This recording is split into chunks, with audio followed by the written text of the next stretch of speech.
Welcome to the SAFeTy Chronicles, exploring how to keep people and pets safe from the cycle of interpersonal violence.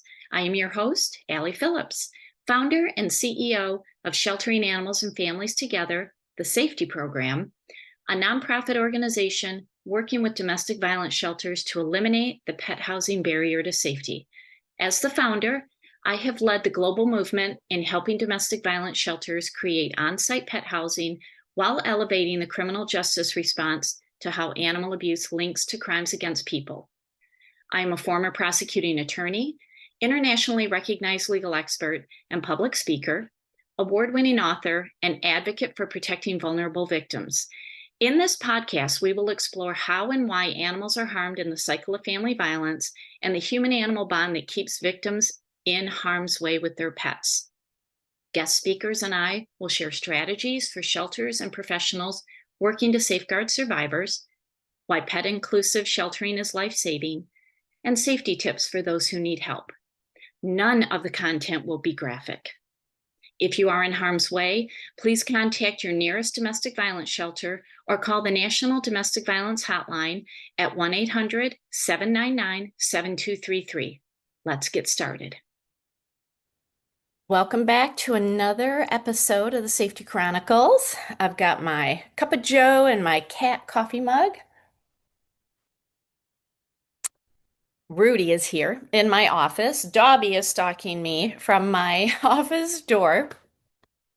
And who knows where Stella is? So for those of you who don't know, those are my three cats. They are my chief feline officers and they micromanage me all day in my work.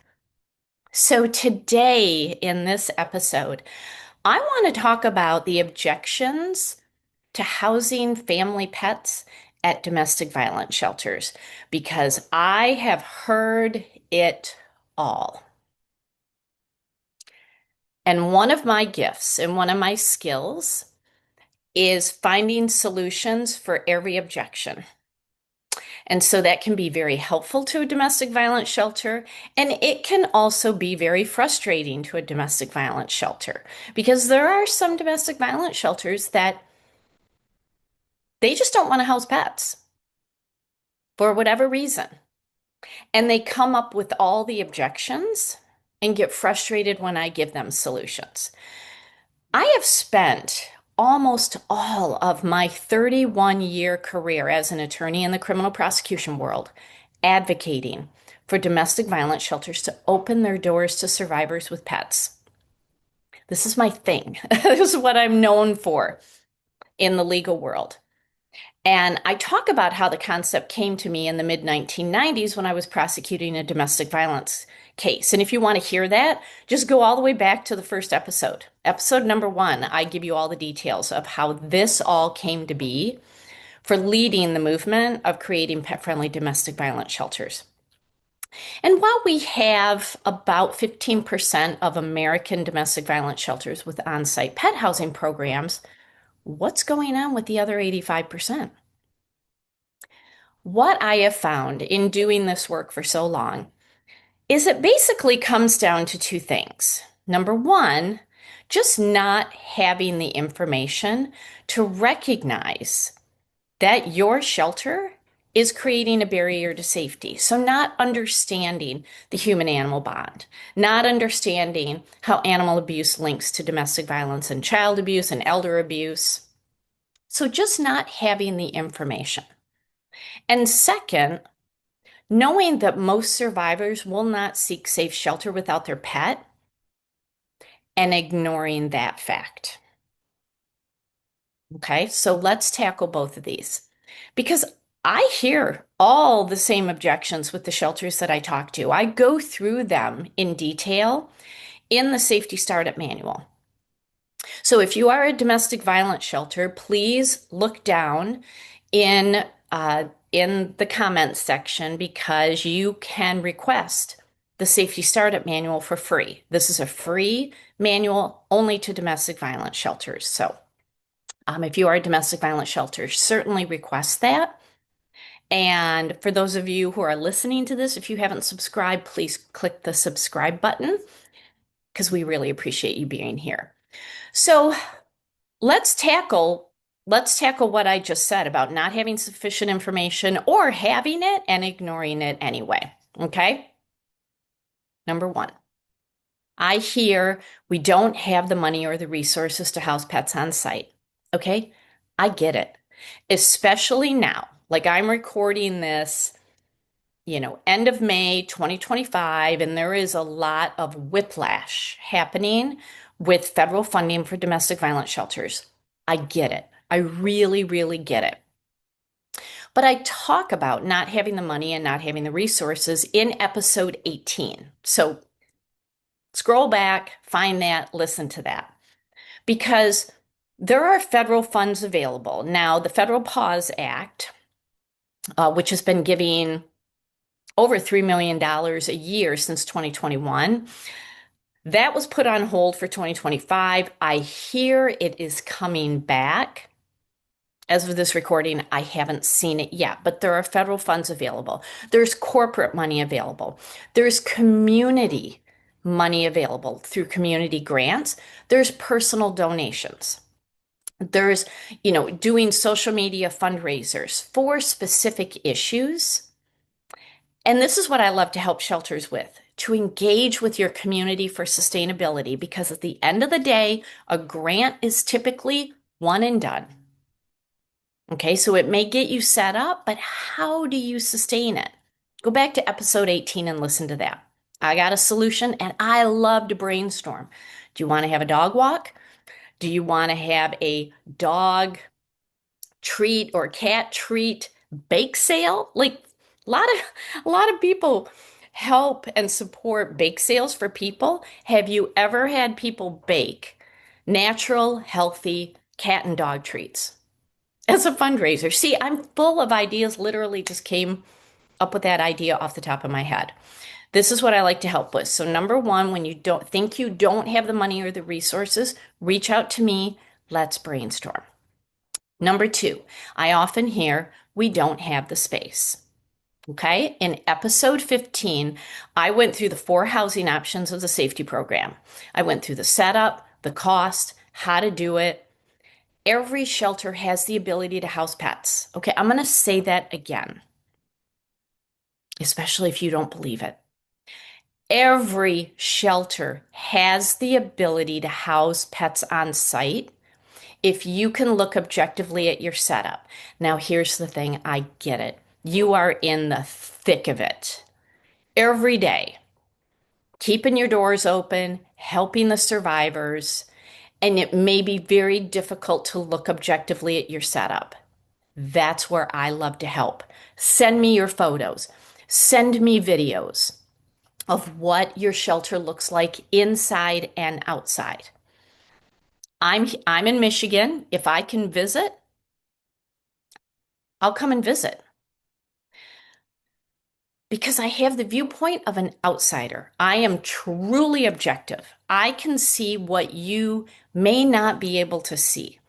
And when I do look at photos and videos and I walk through shelters, I'm always finding the ability to house pets. It may take cleaning out a room.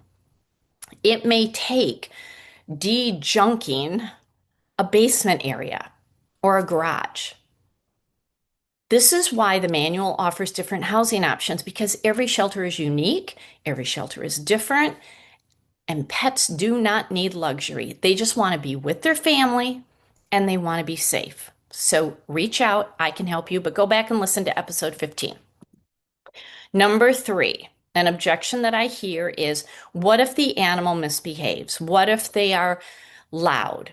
They're barking, they're meowing, you got a bird that is just chattering all the time. They're destructive. They're causing messes. This is where education of the pet owner is important, because you can lean on your animal shelter partner to help with that. So part of the SAFeTy program, I have certain policies that I highly, highly, highly recommend. And when you follow them, you're going to have a stress-free program and liability-free program. And one of them is have an animal shelter or animal rescue partner. It is not for you to become pet expert. Lean on them. Because if an animal is stressed or traumatized, which many of them are coming into shelter, what I have found is when pets are with their family, they tend to be quieter. But this also goes back to, is your client, the domestic violence survivor, educated in how to care for an animal? And they may not be.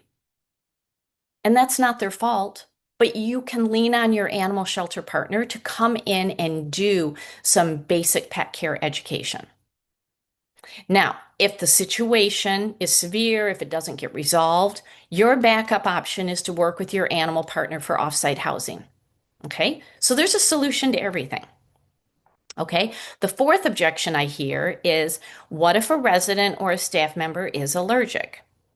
This is why I have 4 different housing options that can help with reducing allergens. Like, even if the pets are in the room, do you have hard flooring?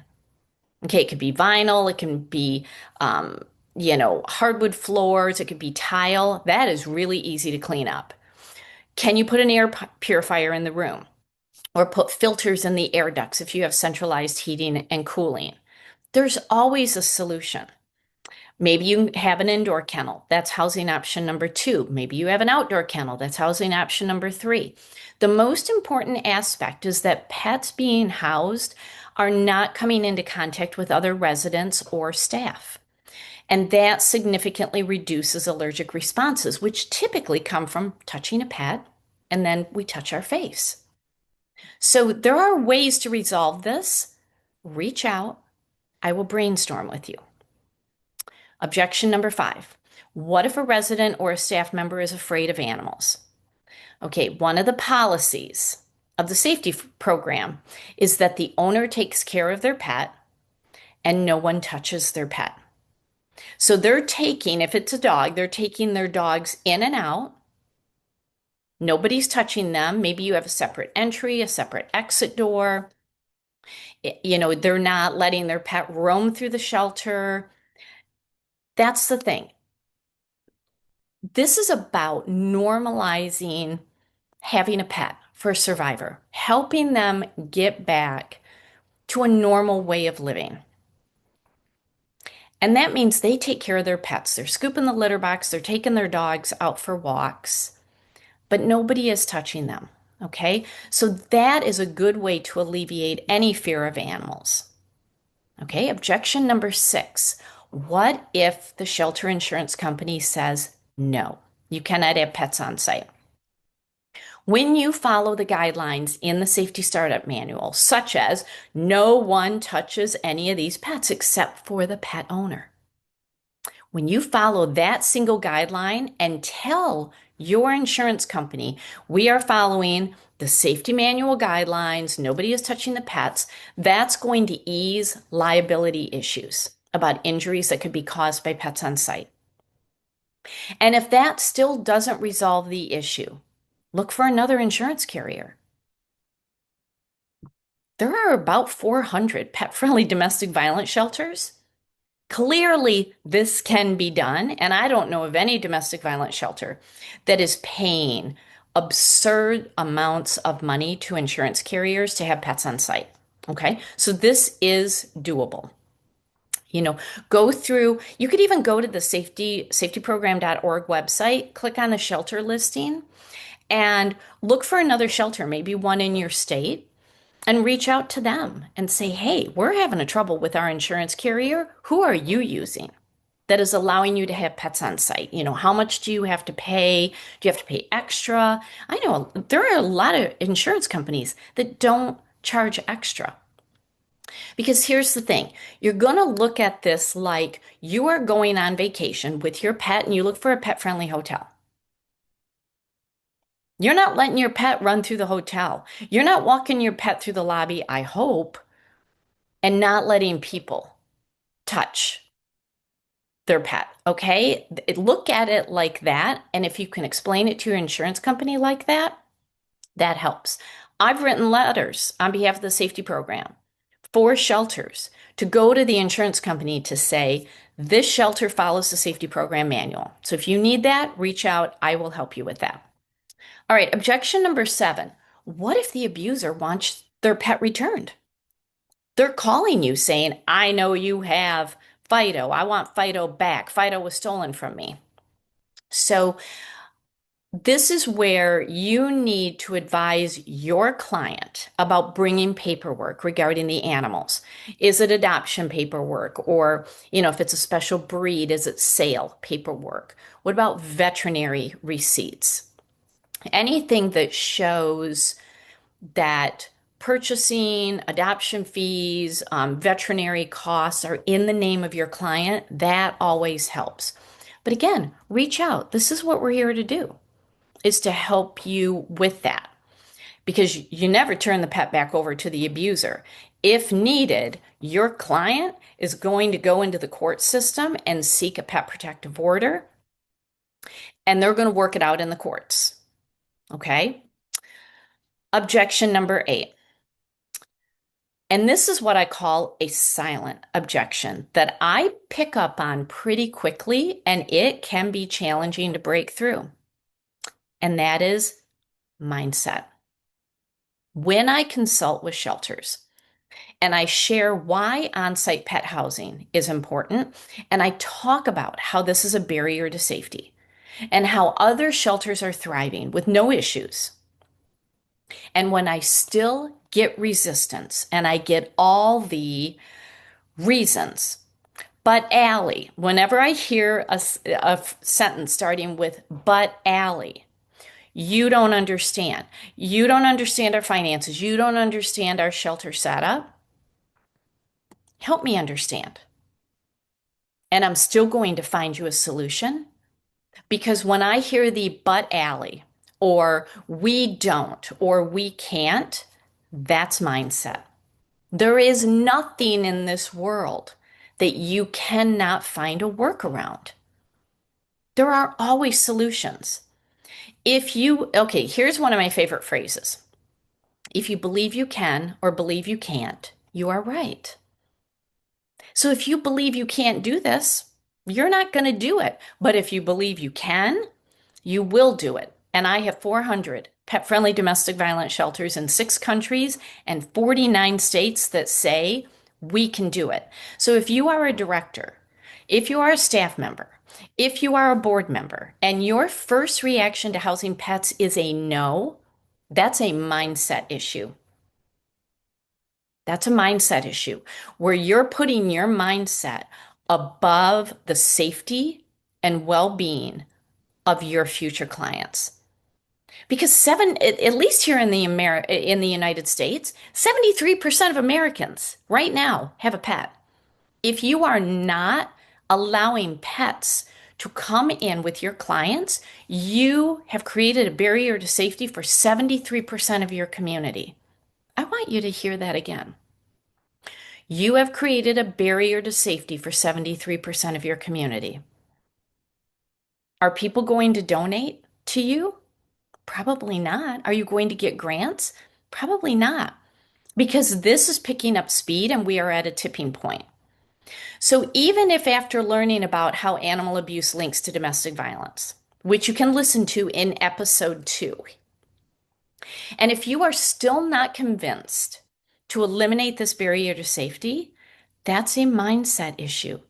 And I would like to pose this question if you are thinking that.